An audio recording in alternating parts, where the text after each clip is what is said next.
അമേരിക്കയും ഇറാനും തമ്മിൽ നടക്കുന്ന ഈ യുദ്ധം ഉടനൊന്നും അവസാനിക്കില്ല എന്നാണ് നിലവിലത്തെ സാഹചര്യം വിരൽ ചൂണ്ടുന്നത്.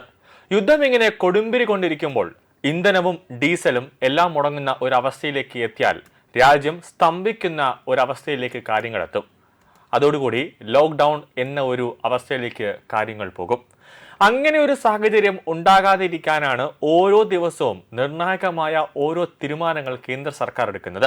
ഇപ്പോൾ LPG അതിനെ കുറച്ചുകൊണ്ട് എത്തനോൾ ഗ്യാസ് ആ ഒരു രീതിയിലേക്ക് നിതിൻ ഗഡ്കരി അങ്ങനത്തെ ഒരു കണ്ടുപിടുത്തം നടത്താനായിട്ട് അല്ലെങ്കിൽ അത് കൂടുതലായിട്ട് ജനങ്ങളെ പ്രോത്സാഹിപ്പിക്കുന്നതിന് വേണ്ടിയുള്ള ഒരു നിർദ്ദേശം ഇന്നലെ നൽകിയിട്ടുണ്ട്.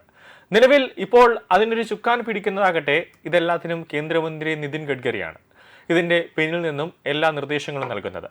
നിലവിൽ കഴിഞ്ഞ വർഷം പകുതി മുതൽ തന്നെ പെട്രോളിൽ എത്തനോൾ മിക്സ് ചെയ്യുന്ന ഒരു രീതി കേന്ദ്ര സർക്കാർ നടത്തിയിരുന്നു. അതെല്ലാ എണ്ണ കമ്പനികൾക്ക് അതായത് ഒരു നിർദ്ദേശം നൽകിയതാണ്. നിങ്ങൾ പെട്രോളിനകത്ത് എത്തനോളും കൂടെ മിക്സ് ചെയ്ത് വേണം വാഹനങ്ങളിൽ ഇന്ധനം നിറയ്ക്കാനെന്ന് എല്ലാ പെട്രോൾ കമ്പനികൾക്കും നിർദ്ദേശം നൽകിയതാണ്. അതൊരു പരീക്ഷണത്തിന്റെ അടിസ്ഥാനത്തിലാണ് ചെയ്തത്. അത് വിജയിക്കുകയും ചെയ്തതോടുകൂടിയാണ് കേന്ദ്ര സർക്കാർ ഒരു നിർദ്ദേശം തന്നെ പുറപ്പെടുവിച്ചത്. നിലവിൽ ഇന്ത്യയിൽ 85% എത്തനോൾ ചേർത്ത ഇന്ധനം ഉപയോഗിക്കുന്നത് പ്രോത്സാഹിപ്പിക്കാൻ പദ്ധതികളുമായി കേന്ദ്ര സർക്കാർ ഇപ്പോൾ രംഗത്ത് വന്നിരിക്കുകയാണ്. ഇത്തരത്തിലുള്ള ഇന്ധനങ്ങളുടെ ലഭ്യത വർദ്ധിപ്പിക്കാനുള്ള നീക്കങ്ങൾ സർക്കാർ തലത്തിൽ നടത്തുന്നുണ്ടെന്നാണ് കേന്ദ്ര പെട്രോളിയം മന്ത്രി ഹർദീപ് സിംഗ് പുരി അറിയിച്ചത്. ഹീറോ മോട്ടോകോർപ്സിന്റെ ഫ്ലെക്സ് ഫ്യൂവൽ പതിപ്പുകൾ പുറത്തിറക്കിക്കൊണ്ട് സംസാരിക്കുകയായിരുന്നു കേന്ദ്രമന്ത്രി. എത്തനോൾ കലർത്തിയ ഇന്ധനത്തിന് പെട്രോളിനേക്കാൾ വളരെ വില കുറവായിരിക്കുമെന്നാണ് അദ്ദേഹം അവകാശപ്പെടുന്നത്. ഇപ്പോൾ നിർദ്ദേശിച്ചിട്ടുള്ള E85 ഇന്ധനത്തിൽ 85% എത്തനോൾ ആയിരിക്കും കലർത്തുക. ഇതിനെ അനുയോജ്യമായ വാഹനങ്ങളിൽ ഇത്തരത്തിലുള്ള ഇന്ധനങ്ങളായിരിക്കും ഇനി മുതൽ ഉപയോഗിക്കാൻ പോകുന്നത്. പെട്രോളിനേക്കാൾ കുറഞ്ഞ വിലയിൽ ഇത് ലഭ്യമാക്കും എന്നാണ് മന്ത്രി ഇപ്പോൾ ഉറപ്പ് നൽകുന്നത്. E85 ഇന്ധനങ്ങൾ പ്രോത്സാഹിപ്പിക്കുന്നതിന് സാധ്യമായ എല്ലാ നടപടികളും കേന്ദ്ര സർക്കാർ സ്വീകരിക്കുന്നുണ്ട്. ഇതിനായുള്ള നയങ്ങൾ രൂപീകരിക്കുന്നതിനോടൊപ്പം വില സംബന്ധിച്ച വിവരങ്ങൾ വൈകാതെ തന്നെ വെളിപ്പെടുത്തുമെന്ന് മന്ത്രി പറയുകയാണ്. 85% എത്തനോളും 15% പെട്രോളും കലർത്തിയാണ് E85 ഇന്ധനം വികസിപ്പിക്കുന്നത്. ഫ്ലെക്സ് ഫ്യൂവൽ വാഹനങ്ങളിൽ മാത്രമാണ് ഇത് ഉപയോഗിക്കാൻ സാധിക്കുക. 85% എത്തനോൾ ചേർത്ത ഇന്ധനം ഉടൻ ലഭ്യമായി തുടങ്ങുമെന്നും മന്ത്രി ഹർദീപ് സിംഗ് പുരി അറിയിച്ചിട്ടുണ്ട്. ഘട്ടം ഘട്ടമായി ഇത് വ്യാപകമാക്കുമെന്നാണ് കേന്ദ്ര സർക്കാർ ഇപ്പോൾ പറഞ്ഞത്.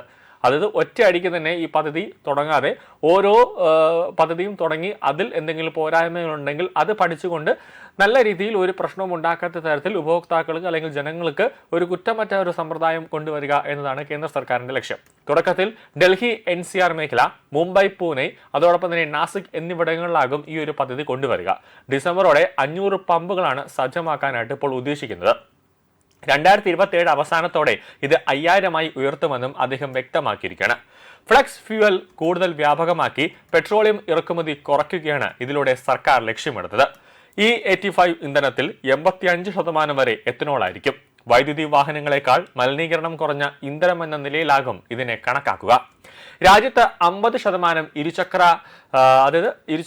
4 ചക്ര വാഹനങ്ങൾ ഫ്ലെക്സ് ഫ്യൂവിലേക്ക് എത്തിയാൽ അത് എത്തനോളിന്റെ ആവശ്യം 311.8 കോടി ലിറ്ററായി വരും. ഇത് രാജ്യത്തെ കർഷകർക്ക് 12,403 കോടി രൂപയുടെ അധിക വരുമാനം ഉറപ്പാക്കും. കാർബൺ ബഹിർഗമനത്തിൽ 66.4 മെട്രിക് ടണ്ണിന്റെ കുറവുണ്ടാകുമെന്നും ഹർദീപ് സിംഗ് പറയുന്നുണ്ട്.